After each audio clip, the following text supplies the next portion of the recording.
তাড়াতাড়ি জলটা দিয়ে পেরিয়ে যেতে হবে, আবার বিকেলে এসে দেখা যাবে। কি বলছো অসীম? তা তো নিশ্চয়ই, বিকেলে তো জল দিতেই হবে, না হলে গাছকে বাঁচিয়ে রাখা যাবে না এই তীব্র দহনের থেকে।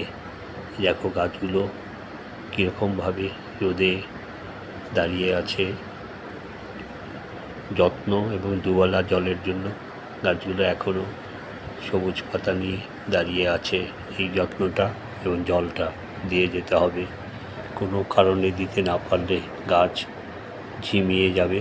ঝিমিয়ে গেলে গাছের অবস্থা বা শরীর একটু ঝলসে দুর্বল হয়ে যায়, তখন আবার সেটাকে মেকআপ করতে টাইম লাগে। তা চেষ্টা করি দুবেলায় জলটা দিয়ে যেতে। আমরা দুবেলা জল দিয়ে এই গাছগুলো দেখছে, বিভিন্ন গাছগুলো দেখলেই তার নাম আর